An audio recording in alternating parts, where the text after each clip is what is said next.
Well, welcome everyone. For those who are in Southeast Asia, those who are in Africa, good morning over to you. For those who are in the US, I hope that you guys have a wonderful dinner. Bob, thank you so much for joining us as well too. I know you mentioned that today is Christian Day because you've had a lot of board meetings today. And so here you are wrapping the night by sitting down and talking with us about your 10 predictions, economic predictions for 2021. Hey, welcome everyone. My name is Tommy Lee. I wear many different hats. I'm the executive director of the Growth Center for Church and Mission. I get a chance to work as the founder and president of Resource Global, and I get also a chance to work as the managing director of Together LA. My dear friend is Bob Dull, senior portfolio manager, chief equity strategist at Nuveen Investments. Bob manages 7 portfolios, including large caps and alternatives. But one of the things I would probably say, just a wonderful Christian business leader, marketplace leader, who has taught me so much about what it means to be a Christ follower in the business world. Bob is a mentor. He is a dear friend for over 10 years. And Bob, what an honor it is. And so I know a lot of times you've been busy. And so I'm going to bring you to the screen. How are you, Bob? Good, my friend. Glad to be inside where it's not snowing. Yeah. Well, for everyone, Bob is actually going to speak for about 30 minutes and give his, so I mean, Bob, how many years have you been doing these 10 predictions? We've lost count, over 30, Tommy. Yeah, from your days in Nuveen, I mean, your days at BlackRock or even Merrill Lynch, right? And before that, I started the Oppenheimer funds. You got it. So Bob will be teaching for about, or just presenting for about 30 minutes. And then from that point on, we're going to actually make it Q&A. So if you have your chat section, you have my mobile, you have my WhatsApp, send in all your questions. I actually begin to see different questions coming my way. So please send in your different questions and then we'll throw it over to Bob. And other than that, we will make sure that your, besides Bob, we will mute you. And so just make sure that your microphone is muted. With that, Bob, I'm going to pray and I'm going to turn it over to you. Okay, Bob? Please. Father, thank you for Bob Dull. Thank you for his ministry. Thank you for what you are doing in him and through him. We pray for wherever we are as we talk about this key topic about the economy as Christ followers, how that affects us personally, our giving, but also our churches and organizations that we lead. Help us to steward that well. And thank you for all that you do. And also, Lord, we give this up to you. In Christ we pray. Amen. Hey, before I actually have Bob start, let me actually just thank some of our partners. Number one, Together LA, through the leadership of Brandon Petrie. Brandon, thank you for always hosting these conversations. Bob, it was almost about a year ago that you actually were in Pasadena speaking live to the folks over in LA. And so the Growth Center under Northern Seminary, through the leadership of Dr. Bill Shield. Bill has always been a supporter of everything we're doing at the Growth Center. He helped launch the Growth Center. Thank you. Ron Blue Trust and John Yukawa. John, thank you always for your partnership and the ministry and the work of Ron Blue Trust. Chris Lesnar, Project World Impact, and also New Canaan Society over in Wheaton, Illinois. Chris is an entrepreneur. Chris has done so much for the kingdom over in Wheaton. Thank you for New Canaan Society in Wheaton, as well as Project World Impact. With that, Mr. Bob Dull, I turn it over to you. Thank you, Mr. Tommy Lee, and hi, everybody. It's a privilege and a pleasure. As you surmise from the introduction, I've done these 10 predictions for quite a number of years. It's just a vehicle to share, particularly in the early parts of the year, views on the economy and markets. As you heard in Tommy's introduction, I'm a large cap US equity manager. So my lens is the US stock market. So if you're in an asset class different from stocks, I will comment a bit, but not much. If you're in geographies outside the US, I will comment a bit, but not much. I leave those expertise points to others and try to focus again from that US large cap lens. So I'll obviously touch on the building blocks for an investment outlook, which is the economy and earnings and the like. And many of these predictions will deal with the markets in particular. So following up on what Tommy said, all of us recognize that the assets that are entrusted to us, whether it's personally or what we have purview over, are not ours, they're God's. We are stewards of what he's given us. And I say to my kids and my wife all the time, you know, if this was really my money, who cares what I do with it? But it's because it's God's money, all of a sudden, the responsibility, the obligation, and the opportunity just grows meaningfully. So with that in view, let me take you through this. I have one slide of history, and that is take your eye back, if you could, to almost a year ago. I will never forget, as long as I live, how the expectations for 2020 global GDP, the broadest measure of economic growth for planet Earth, in early March, up 3%. And by mid-April, no, minus 3%. That 6% swing is the biggest swing in history over any time period, let alone a long month. Amazing. The unanticipated coronavirus crisis changed absolutely everything. In fact, for the first time in these 30, 35 years I've been doing these predictions, I issued a second set last year. When the world changed so radically, in April, I said to my colleagues, you know what? We're going to get a lot wrong this year because we didn't anticipate this recession and this crisis. Therefore, let's be helpful to investors and put out a second set. Now, we've had graders who have evaluated us over the years, and we've told them, you know, the ones we issued on December 31st, they're the ones we need to be held accountable to. But for the sake of trying to help investors, we came out with a second set. I don't have to go into the details, but as of December 31st, you see some of the carnage on the right-hand half of this slide, what occurred as a result of that, of the onset of that crisis as we turn the economy off. So with that in view, here's my summary slide for these 10 predictions, again, from the lens of the US stock market. I think it's going to be a great year for the economy and earnings, and a good year for the stock market. Why a great year for the economy and earnings? We're going to reopen the economy. We did some of that during the back half of 2020, as you know, but there's still a lot of stuff that is shut down and shut down hard. Did you know that Americans, skip the rest of the world for a moment, it'd be a much bigger number, but Americans saved $1.5 trillion above normal in calendar 2020. Not savings they wanted to do, savings they were forced to do. That came from three sources. One, the government mailed them some checks. Two, there were a lot of people, you may be one of them, who said, you know, I'd like to go do this and that and the other thing, but I can't, it's shut. So you can't spend that money. And three, and you might be one of these, I'm scared. I'm going to stay home. I'm going to stay under the covers because it's not safe out there. As the virus continues to move, as the vaccines continue to proliferate, we're going to get some significant opening of the economy, restoration of confidence. It won't be a straight line. It'll happen over time in the months in front of us. And some of that $1.5 trillion will get spent. That will create an amazing tailwind to the economy. So, great economy, great earnings. Why only a good stock market? My view is that what comes with this strong economy and earnings is modestly higher interest rates and inflation.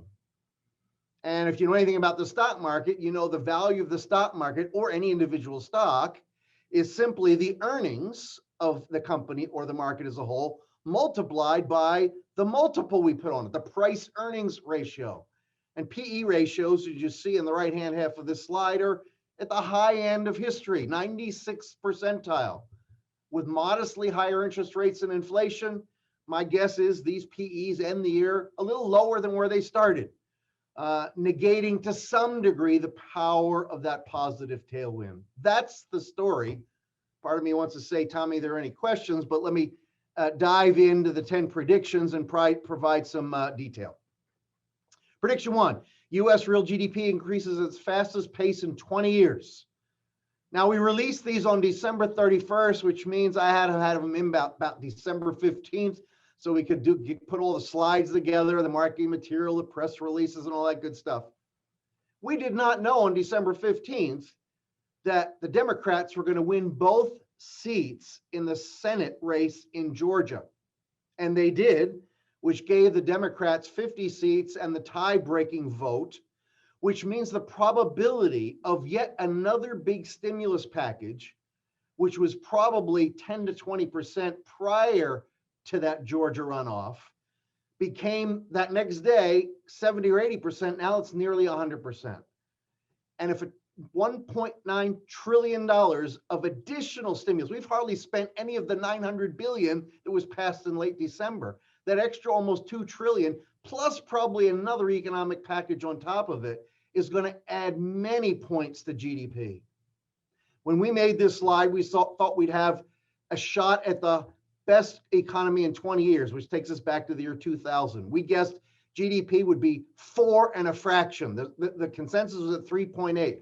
I now think this will be the strongest US economic growth in 36 years, the strongest since 1984. GDP in this country is probably going to be between 5 and 7%. In the right-hand half of this slide, you see we're going to hit new all-time high GDP by the middle of the year. It says third quarter. I think it might actually happen in the second quarter, which means we will have erased the entire recession. Now, that doesn't mean every industry is back to where it was. It just means the economy overall is where it was. While there's some industries still in deep recession/depressions, there are other parts of the economy that have had a massive tailwind from COVID. Among the reasons we think it's going to be a strong economy are these 10, I call them building blocks. I won't insult your intelligence or take the time to go through them all, but let me just highlight a couple. Due to the lagged impact of the massive monetary and fiscal stimulus, which is still in the system, that's going to get our economy really booming. Who would have guessed before the recession was over, we'd enter a housing boom thanks to very low interest rates? Number 7, improve productivity. A lot of people and a lot of companies during COVID bought some technology to improve their productivity. And what does that do? That increases economic growth and earnings. Very powerful. Prediction 2, inflation approaches 2% as the 10-year Treasury yield reaches 1.5%. Again, these are all US reference points. When we put this out in December, these were consensus numbers for 2022. In other words, we thought we would achieve in 21 what most people thought we'd achieve in 2022. And as you see on this slide, courtesy of Strategic Resource Partners, the consensus expectation for interest rates at the end of this year, 10-year Treasury yields in the US was 1.2%. Our guess is above 1.5. Do you know where we closed today? 115, up from 93 basis points on December 31st. Now, we're not going to go up 22 basis points every month and a half, but we are going higher. Why? This time I have 15 reasons. Again, I won't read them all, but let me touch on a few. Let's start with the US Central Bank, the Fed.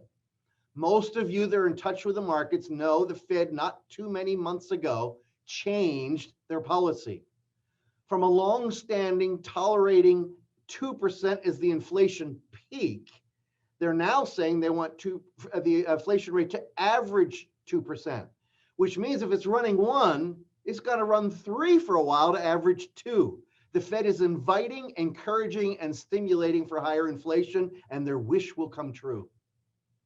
Number 6, one of the best leading indicators for interest rates and inflation is the behavior of cyclical versus defensive stocks, and cyclicals in the last few months have far outperformed defensive stocks.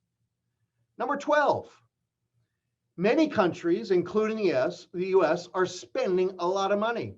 That means they're going to have to finance it, and you might have to offer a little higher interest rate to get people to clear the supply that's going to be massive to finance those things, and so it goes. Now, for the uninitiated or not close to the markets, 2% 10-year treasury yield or inflation and 1.5% 10-year treasury yield are still low numbers. They're up from where we've been, but relative to history, they're still pretty low. Number 3, of all our predictions, this is the one that is most consensus. It is that the US dollar sinks to a 5-year low. While the dollar is a bit oversold and against certain currencies is having a little bit of a rally, we think the decline will resume on the back of deteriorating macroeconomic imbalances. In particular, the fall in the net national savings rate and the rise in the current account deficit. And let me inject here a broader set of statements that really encompass all these predictions and speak to the world that as I see it. So remember, last March, we turned the economy off. And when we did, the policymakers said, the economy has a flat tire. Now, when you and I get a flat tire, what do we have to do? We have to reflate it. We have to inject air to reflate that tire. Same thing here. When the economy gets deflated, it has to be reflated. You don't put air into it, you put money into it. And the first place that money, massive monetary and fiscal stimulus goes, is the financial markets. Why do you think interest rates plummeted last year and bond prices went straight up? It's because of all this reflation activity. 10-year treasury yields got down to 37 basis points, unheard of. Stocks, why did PE ratios on stocks go straight up even as earnings were collapsing through the floor? The answer is reflation. The money was going into the financial markets. At some point, that money begins to, and it's happening, revert to the real economy. It's harder to get it there, but eventually it goes there. Why do I say all that? Because a reminder, the United States is the least cyclical, the most defensive economy and stock market in the world. And so when you think about the last decade, almost every one of the years, economic growth was so-so, mediocre, disappointing. Occasionally it was okay, but it was weakish. That's why the US economy, the US currency, and the US stock market outperformed the rest of the world. Think with me, if this reflation happens and the economy of the globe lifts, what's going to happen? The cyclical areas will do better. And so the US will, in some sense, pass the baton for economic growth, currency, and markets to the rest of the world. That's an important point underlying all these predictions. Number 4, stocks reach a new high for the 12th consecutive year, but to repeat, fail to keep pace with strong earnings growth. We've already had a new high. When we update this to include 2021, it will be the 12th year where during the course of the year, the market made a new high. Unprecedented strength. But we think stocks, to repeat, won't keep up with earnings. Now, when we went through this analysis in mid-December, we thought earnings, middle of the slide, would be up 21%. 8 from revenues, 12 from margin improvement, 1 from buybacks, 21%. My guess is, again, with that $2 trillion stimulus package added on to what was expected then, earnings growth this year is going to be more like plus 25 to plus 30. Our target for the S&P, 3950, which will make it a good year. Number 5, hopefully consistent with what I've said before, this is an asset mix prediction. We think when the year is said and done, the order of finish will be stocks first, cash second, bonds third, especially treasury and sovereigns. If so, it'll be the first year in 8 that happened, and only the third year and the last 20 that it happened. It won't take much for stocks to beat cash. Stocks already yield more than cash. So technically, the stock market doesn't have to do anything to have a higher return than cash. For cash to beat bonds, treasuries just have to move up a couple of ticks, which they did at the opening trade on the first Monday of the new year.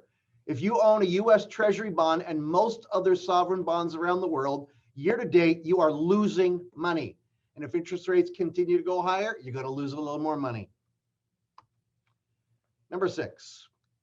Now I'm going to get in the weeds a little bit. Apologies for the generalists out there. But as interesting as the economy and earnings in the stock market are, what's far more interesting in my vantage point is what's happening inside the markets.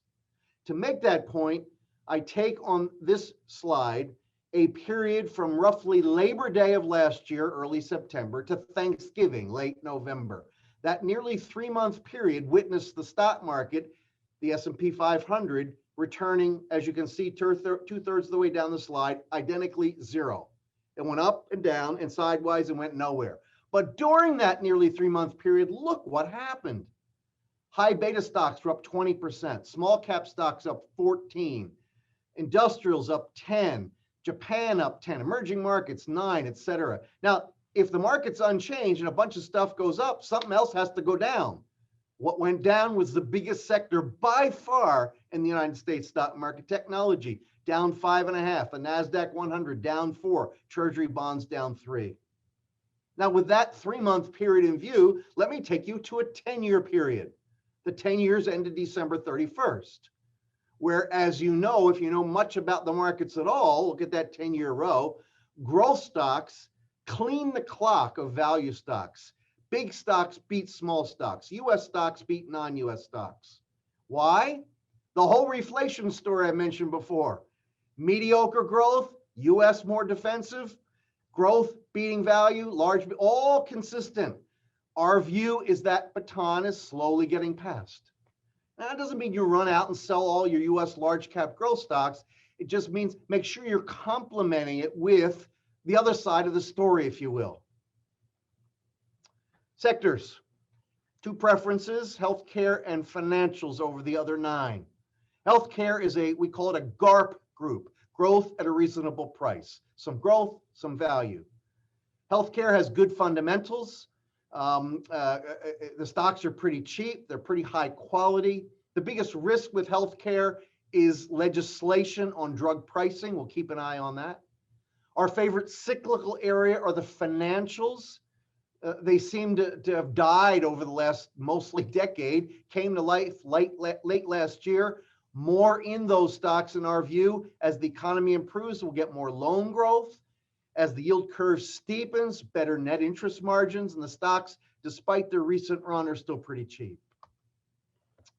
Number 8, I spend most of my time talking to financial advisors and other institutional investors, primarily, not exclusively, but primarily in the United States. And whether I'm here in the US or overseas talking to a bond investor, a stock investor, I think the most consistent question I've gotten over the last 5 or 6 years is, Bob, what about the debt and the deficits of the United States? And my comment is, yes, we are borrowing from the future, but it does not matter yet, capital Y-E-T. First of all, this slide shows that in the US, federal debt held by the public as a percentage of GDP will cross 100% this year, moving to the highest level we've ever seen before, post-World War II. And sadly, probably moving on to higher highs. So why doesn't this matter? The answer is the black line on this slide. As fast as the debt and the deficits have moved up, interest rates have fallen faster, such that interest expense as a percentage of the federal budget or as a percentage of the US economy has actually fallen. That's why nobody's talking about it. This will become an issue, sadly, eventually, if we do nothing about it, a big issue, but for the moment, it does not matter. Number 9, the US-China Cold War continues, but the conversation becomes a bit quieter and more multilateral. As you undoubtedly know, Joe Biden, the new president, has said he's going to try to get our allies in the US on the same page to attempt to stand up to China, different from President Trump's approach, which was more unilateral. My view is unilateral, multilateral, who's in the White House, what party, who's in the House, who's in the Senate, really doesn't matter. This is a big deal and going to last for some time and does have massive investment implications. In fact, as you see in blue, my view is China remains by far the #1 national security threat to the United States. Beijing has made it no secret. They intend to dominate the US and the planet economically, technologically, and militarily. Last I checked, the US was #1 in most of those areas. And as a result, there's going to be a battle here. Let's hope this war stays cold and never becomes hot. Keep your eye on this space. Finally, number 10 is always a political prediction. There's no election this year, so we're mentioning policy. Our view is, despite polarization, I should have put that in red and in capital letters. You all know the US is as polarized probably as it's ever been. Despite that, some more moderate voices, along with President Biden and Senator McConnell, will get some compromise legislation done. I believe because the House is nearly 50-50 and the Senate is nearly 50-50, the moderates of both parties in the middle, in both chambers, have the power. And they will decide what gets passed and what doesn't get passed. I also need to mention that Joe Biden and Mitch McConnell are friends. They spent decades together in the Senate. And I hope we hear that the two of them have a meal from time to time with nobody else in the room. I know what the dialogue will be. Mr. President, if you would only do this, we'd come along. And the president saying to Mitch McConnell, hey, Mitch, what do I need to do to get you guys on board? And I think we'll get some stuff done. I make a list of 10 items here. I say possible compromises, roughly 1 in 3 chance for each. As a matter of fact, some of these have better than a 50% chance. Some are only 1 in 10. But I do think, as I've said at the outset, we're going to get another stimulus package. I suspect before the year's over, we'll have another bill. There'll be some infrastructure spending. We're going to have a tax increase, not the $4 trillion proposed by the Democratic platform and the additional $6 trillion of spending. It'll be more modest than that. It'll still be a big number, don't get me wrong, but not those big numbers that markets were so concerned about. Remember, the US stock market went down a lot last September. It went down another 7% the week before the election. It was concerned about the big blue wave, the right-hand half of this slide. That unlikely to happen. So 3 or 4 more slides, and then I'll, Tommy, turn this back to you for questions. Conclusions, hopefully consistent with what I said. Let me go through them. 1, the cyclical economic and earnings outlook has improved markedly. But number 2, the vaccine rollout has to happen at a reasonable pace. It's not been a straight line. It won't be a straight line, but vaccines are accelerating. 3, inflation and interest rates are moving higher. The debate is not direction, it's pace. 4, stocks are likely to go up this year, but less than earnings. 5, within fixed income, credit, spread, corporate, even municipals where tax conditions make sense, are preferred to sovereigns and treasuries. 6, the path of least resistance for the dollar is lower. 7, commodity prices likely to move irregularly higher. Caution, they've had a head of steam. They're entitled to a rest and may pull back. My longer term preference is for industrial commodities over precious metals, but I like both. 8, because of its size and growth rate, China remains by far the biggest driver of global growth. 9, my intermediate term concern is that central bankers and fiscal authorities overstay their reflationary efforts and invite an unwanted inflation. And number 10, because valuation levels for public markets, stocks and bonds, are at pretty high levels, we are likely over the next 5 to 10 years get much inferior returns than we witnessed in the last 5 to 10 years. Key risks, I'll leave the risks for the Q&A. So what do you do?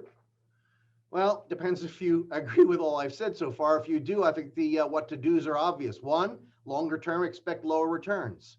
Focus more on alpha, less on beta. What I own rather than my asset class may matter more than it's mattered in a while. Within equities, own a little more high quality value, a little less expensive growth.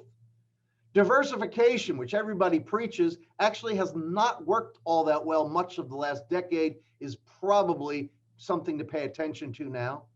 5, back to equities, focus on earnings and cash flow, not valuation expansion. 6, keep an eagle eye on inflation. And 7, because of mediocre long-term returns, consider some absolute return strategies to complement your market exposures. One more slide. Let me end with this one, Tommy. Secular trends that were in place prior to COVID accelerated during COVID, and will continue long after we forget how to spell coronavirus. They are deglobalization, digitization, and online shopping. To me, everything else is up for grabs. What do I mean? Well, I remember, some of you will as well, when you think about it, 9/11. The world has changed. Books, papers, articles, speeches. Within 2 or 3 years, almost everything reverted back to normal. The only thing of substance that changed is you can't go to the airport 30 minutes before your plane and make the plane. You got to go earlier. Most other things reverted back to normal. And I think in large measure, that's going to happen again. It's going to take time, but this notion, I'll exaggerate to make the point, that everybody's going to work from home forever, everybody's moving out of the cities, totally misses it. Cities have advantages, they will come back, and a lot of us will gravitate back to offices. So Tommy, I could have gone on for hours. Perhaps some think I already did. So let me stop and see if there are any questions. You got it, Bob. I'm actually going to stop your share screen so that we can see your great looking face real fast. Actually, can you stop your sharing your screen, Bob? Sure. There you are. Hey, Bob, a bunch of questions come your way. You did these predictions around mid-December. What changes have you seen in the last couple of weeks, in the last month and a half? Well, I mentioned the biggest one in my view, and that is the Democrats capturing the Senate in the United States, paving the way for a bunch more spending in 2021 than we thought we would get coming into the year. That's the biggest. And that means more growth, more earnings, and probably modestly higher inflation interest rates compared to what we've been before. Point one. Point two, earnings in the fourth quarter all over the globe have been absolutely astronomical. In the United States, earnings growth for the fourth quarter versus expectations on January 1st, 12 points better. That's a record. Now, for those close to the markets, we'll quickly point out the companies that did the best relative to expectations on the revenue line and the earnings line, actually their stocks have gone down a little bit. So the expectations were very high. Got it. Comment on the situation with AMC as well as GameStop. Oh, how many hours do I have? Let me start with this. That this was a surprise to anybody is the biggest surprise to me. I mean, think about it. What do we have? Again, I'll speak to the U.S., my common frame of reference and the place I pretend to know something about. Zero interest rates, essentially free money. Checks mailed to people who have had full incomes all the way through. Now, I'm sympathetic to those who lost their job and providing government aid.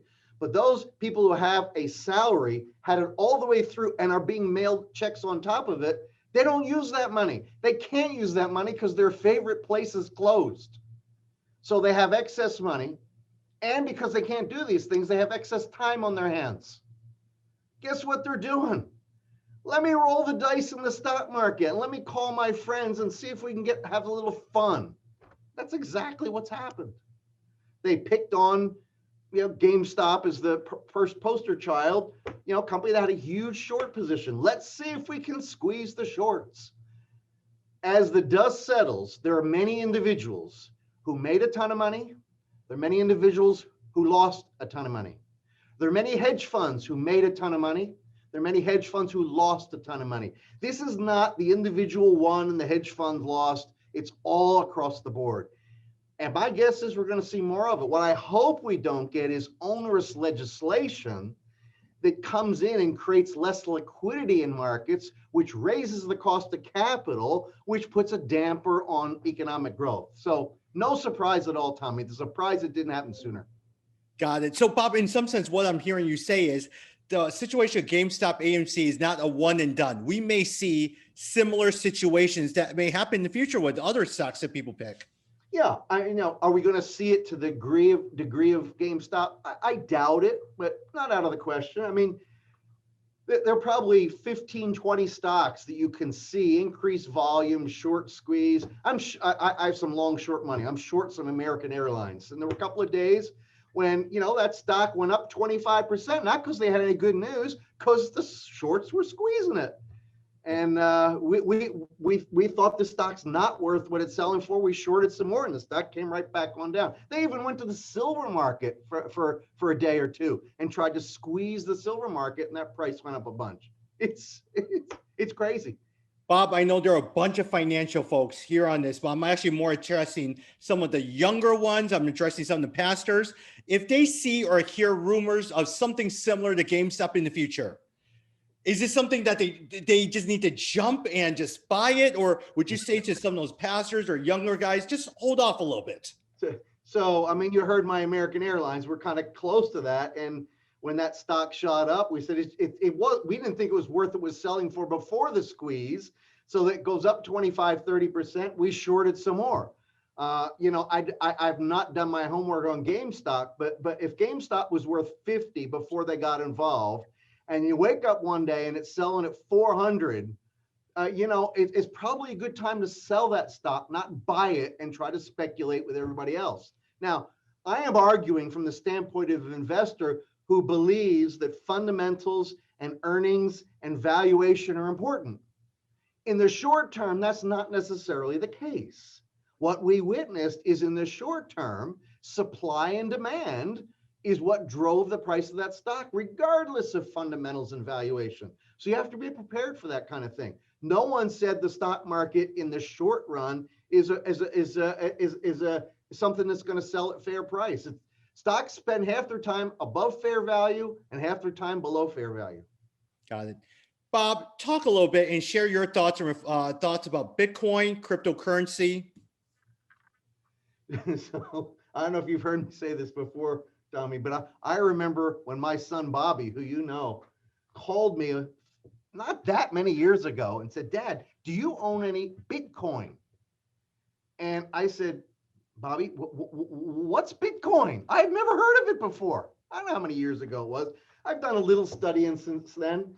Look, I believe cryptocurrency is a technology that does have legs. I'm not sure we know yet exactly who the winners and the losers are.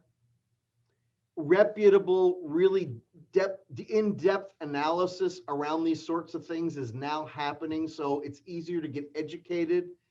And look, in fact, I read, it was either yesterday or early this morning, I can't remember, an article that compared the US dollar with Bitcoin and gold in terms of the reserve currency in the world and the characteristics that you need, and it went through. And at the end of the day, the dollar, despite our attempt at, just being, just cratering that currency, is still a better store of value than those other two. So watch crypto, watch Bitcoin.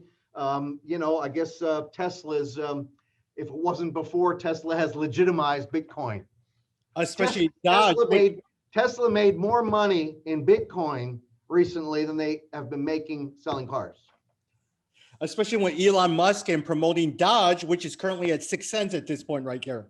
Hey, Bob, here's a follow-up question on Bitcoin. Is Bitcoin, Ethereum, all of that, are they slowly being accepted from corporations because of a distrust in a dollar or paper currency?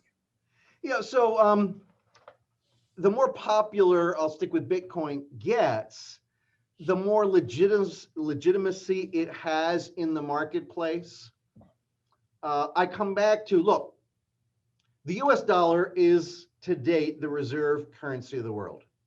And I'd be the first to say, as an ugly American, the US is doing nothing to earn the right to be the reserve currency of the world. But every other currency has more trouble than ours. I mean, the euro, are you kidding? It's an experiment that still hasn't worked. The yen, very unlikely with the demographic deterioration and decline in the population. The yuan is just not big enough and broad enough and deep enough to be the reserve currency of the world. So it goes to, well, the dollar limps across the finish line as the reserve currency of the world, despite all these other things. Now, I'm not going to say for the young people on this call that in your lifetime, you might not see some change. Maybe there'll be a package of currency some way, somehow. In fact, a lot of stuff is already sold as a mix of currencies, but I don't see anytime soon the dollar not finishing by limping across the finish line as the reserve currency of the world. Yeah. Hey, talk a little bit about the stimulus plan that the president is proposing. Will the stimulus plan hurt the country and the economy as the Republicans say it does? Or do we need the stimulus plan to save small businesses and the communities within our country? So I'm going to try not to sound political in my answer. So let me first comment on the $900 billion package that was passed in late December, and then the 1.9 proposed. My view is, and I already intimated that in my comment earlier, that if this could be aimed at the people, individuals, and businesses that are really hurting, that would have far better impact than the very broad swath of people it's being aimed at. I mean, we have 3 kids. You know that, Tommy. Two of them are young, they're working, they have not lost their jobs, they're not making much money, and so they're under the threshold, and they're getting checks. Their income is higher today than it was before COVID. Not because they got a raise, because Uncle Sam says, here's some money. I think it needs to be targeted. And I would say that about both plans. The $900 billion passed at the end of December, most of it is not spent yet. I would argue 2/3 of it's probably not spent. And now we're talking on top of that, another 1.9 trillion. There are economists on both sides of the aisle that are saying it's too much and it's going to invite reflation too quickly and inflation and overheat our economy. You know, when you're in crisis, it's nice to have some money to spend to help those who need it. But let's do it in a logical way would be my point of view. I always say, you know, back to the budget deficit in the United States and many other countries, what you want to do is in good times run a surplus. So in the bad times, you can run a deficit. You can't run a deficit when things are great and then run a bigger deficit when things are bad and expect things to work out well over the long term. Sorry for my diatribe. No problem. Hey, Bob, one person, you and I were in Pasadena probably about a year ago to this time. One person said to this, let me see. When we were in Pasadena, you mentioned that unemployment is down, but the discrepancy between the rich and poor continues to grow. Is that still the situation today more than ever?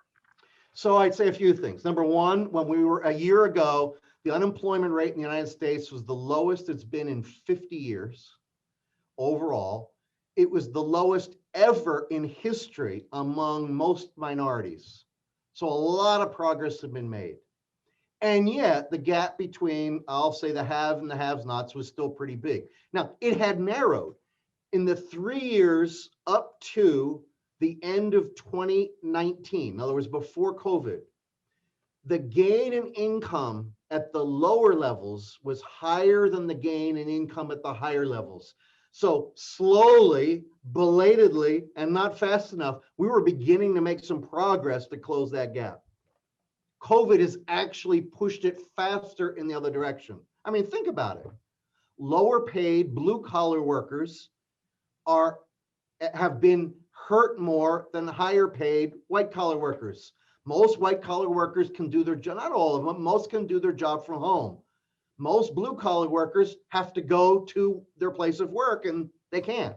So yeah, COVID has pushed us back in terms of any kind of trying to narrow disparities. You got it. Well, hey, here's another thing. You could tell that I'm not going to be experiencing this particular question. Irene, who you know from Sydney, Australia, says, what is your view on tech valuations? Should the risk profile come down considering the long-term sectoral trends? Hi, Irene. It's great to hear you're on. So a lot of people have, as you know, because you know this area, compared the tech stocks today to the tech stocks in 1999 into year 2000. Things are very different. I remember, some of you will remember also, in the tech stock peak time, we talked about tech valuations as price to clicks or price to eyeballs. We couldn't talk about price to revenues, price to earnings, because they didn't have any earnings and some of them didn't have any sales. They were all concepts. So the bubble was much bigger then. I'm not saying there aren't pockets of overvaluation in high tech land, especially if interest rates and inflation move up a little bit. There is some risk there. But to say this is the same, not that you're saying that, Irene, to say this is the same as it was then, I think is clearly missing it. I didn't spend a lot of time on the sectors. You saw 2 we like, 2 we don't. In the US, we have 11 sectors. So that's kind of, as a result, 7 sectors were more neutral on. Tech's in that mix. So my portfolios today, I have tech, but I have a little less high PE tech than I did 6 months ago, and a little more value tech than I did 6 months ago. Hey, Bob, should the average individual investor continue to look at domestic U.S. stocks in the U.S., or should we look at foreign stocks in 2021? Both. Look, as I said earlier, if you had all your money in U.S. over the last 10 years, and it was in big, large cap growth stocks, you were pounding your chest, say, I'm a genius, because those stocks were the cat's meow. In my view, you don't want to sell all of them, but you want to peel them back some and put some money in the areas that perhaps you've neglected.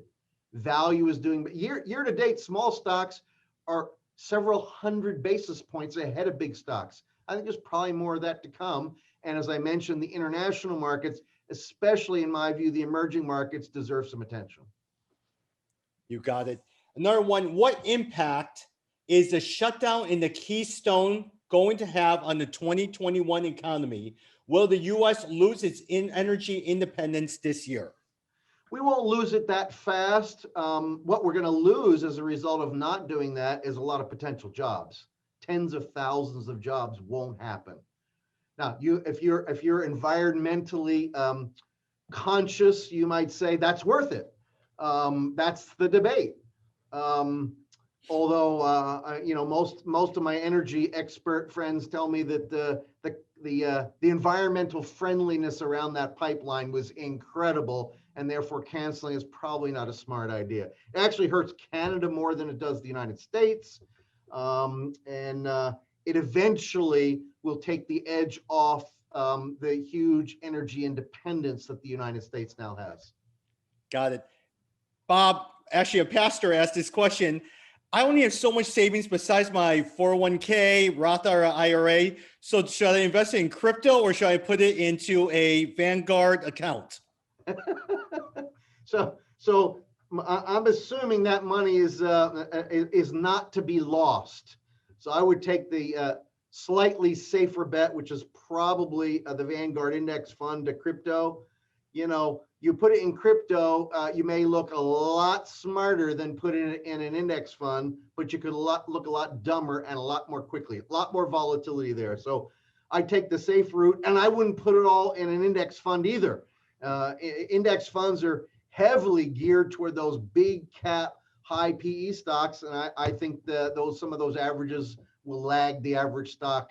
It's already happened. The average stock is 740 basis points ahead of the S&P 500 already this year.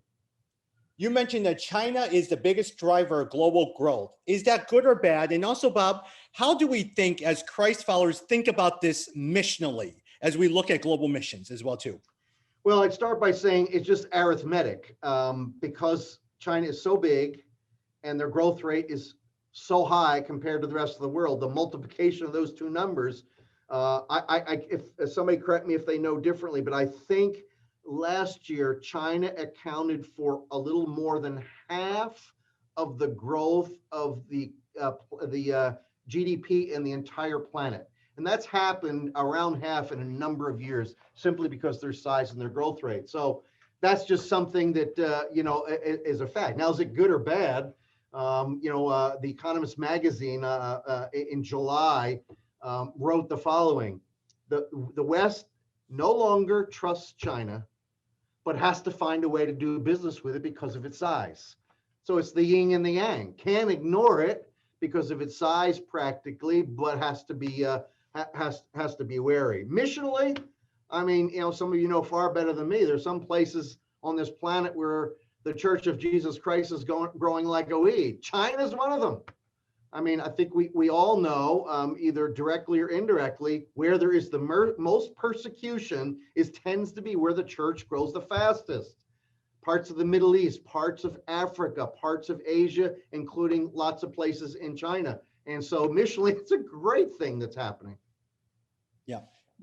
Ministry leader asked is, donation-wise, as the world, not only the U.S., other parts of the world starts getting the vaccine and seemingly the economy starts running, will donations come back to normal? Or do you think that there will be a fear over other strands of the vaccine that will continue to keep the economy hostage?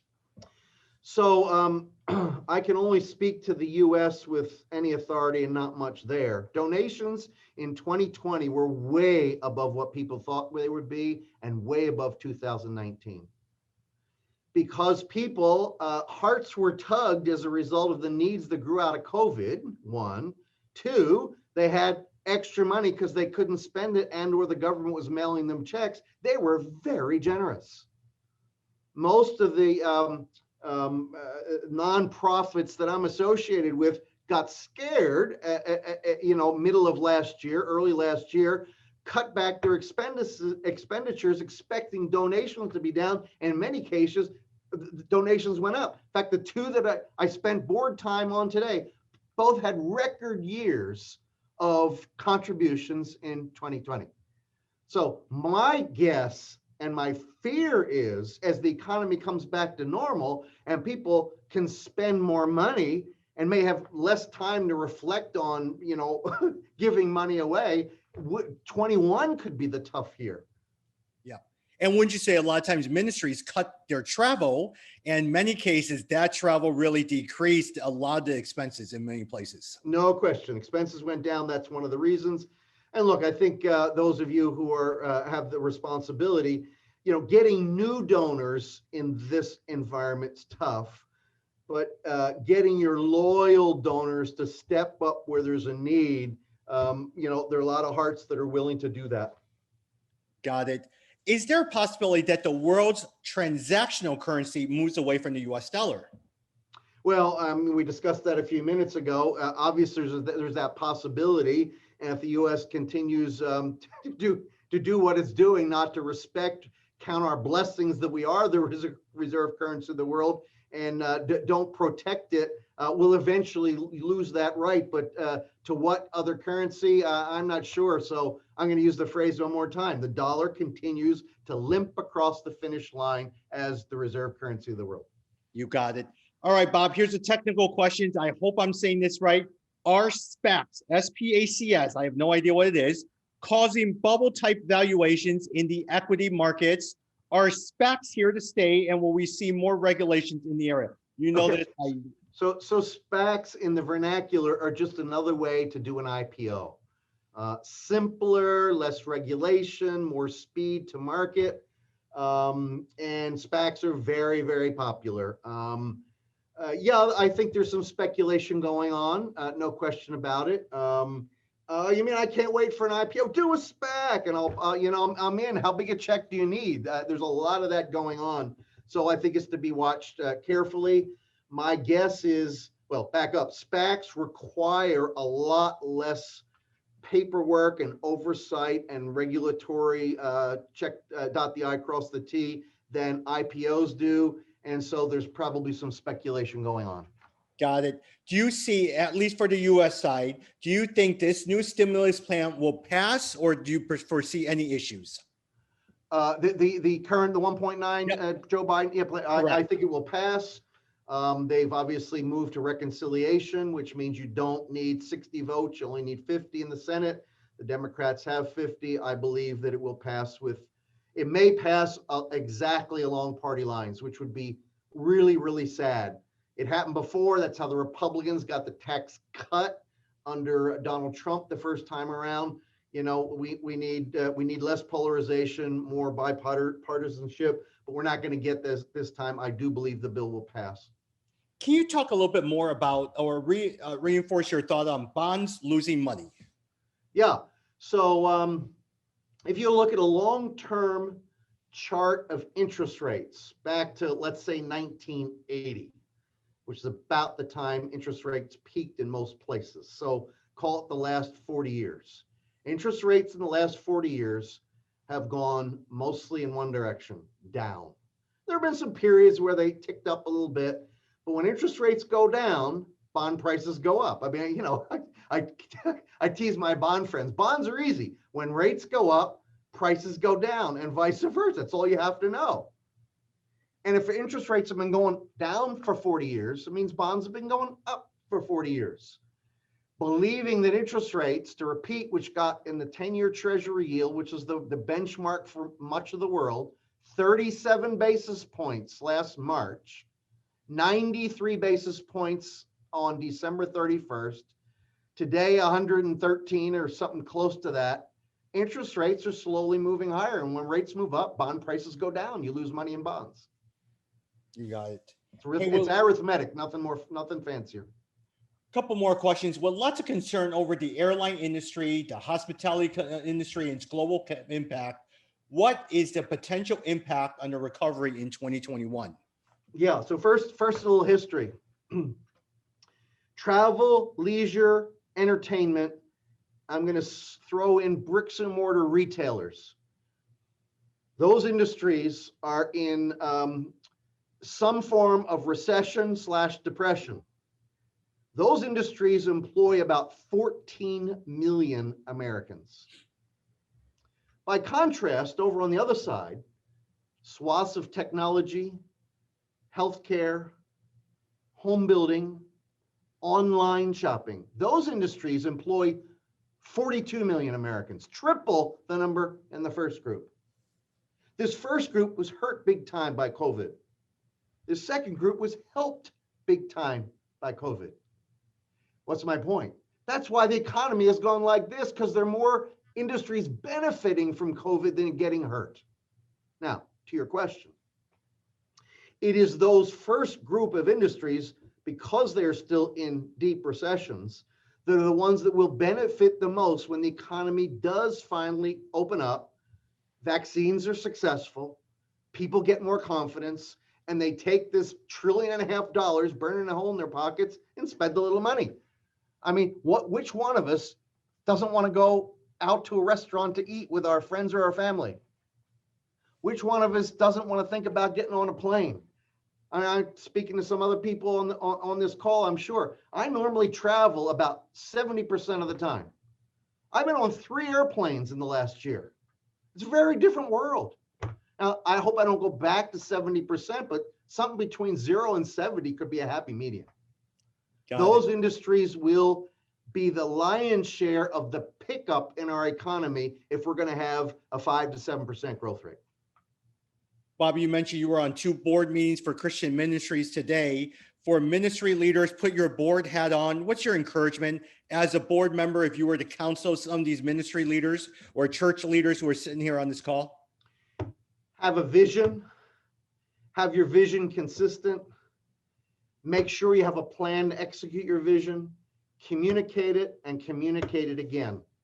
If you do that, you will find people who identify with your cause and want to be part of it. I know that sounds so simple, but sometimes we so overcomplicate these things. You got it. Donors, put your donor hat for those who are sitting here. All of us are donors. What's your word of encouragement as we head into 2021? What's your word of encouragement to us as donors? So, some basic biblical truths. I think I said this one up front. It's not our money, it's God's. 2, if it really is God's money, the question is never how much should I give? It's how much should I keep? The rest is God's. If that doesn't revolutionize your thoughts about generosity, stewardship, and giving, I don't know what will.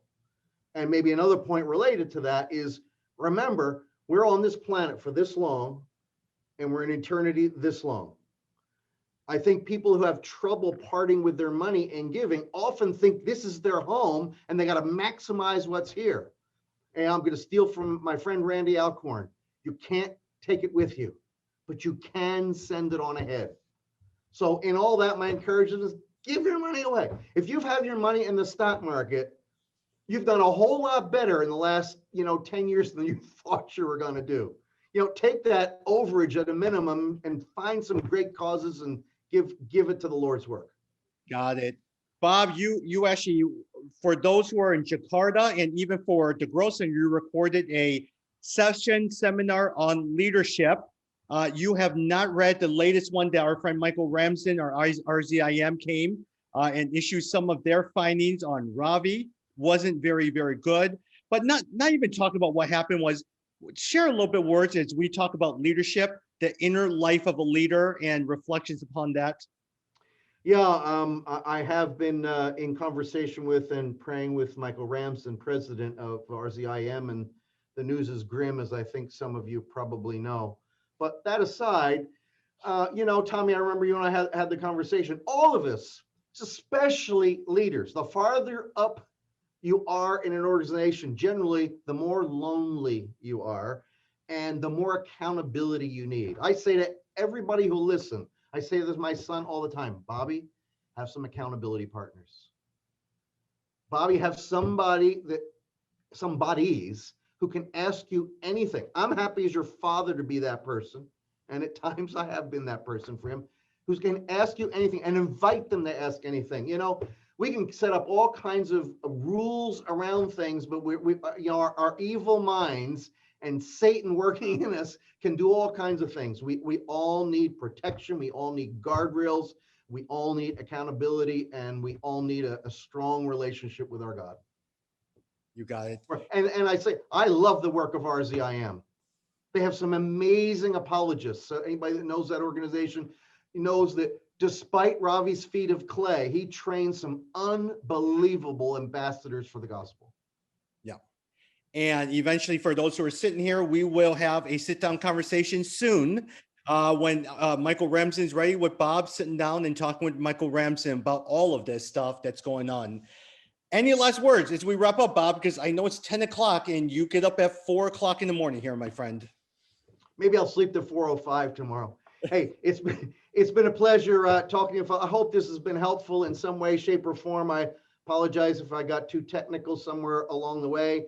It's always great to talk to fellow believers. I think we all know that to whom much is given, much is required. And so as we appropriate that wherever we are in the world, whatever our lot in life, there are a lot of people we can help and a lot of causes we can be part of. And if taking care of your money and investing it well is part of that, have the bigger picture in mind. Well, we will save this recording, upload on YouTube, send you guys a copy of it. Thank you to our friends, Together LA, the Grow Center, John Yukawa and the Ronald Blue Trust, Resource Global, Chris Lesnar and Project World Impact, as well as the New Canaan Society. And so, Bob, thank you so much for just being there. Thank you to our friends from the US, Jakarta, Australia, Singapore, Malaysia, and Nairobi. Thank you for all those who have joined us today. So good night, everyone. Bob, we'll talk soon and have a good night. Adios. Have a good night, everyone.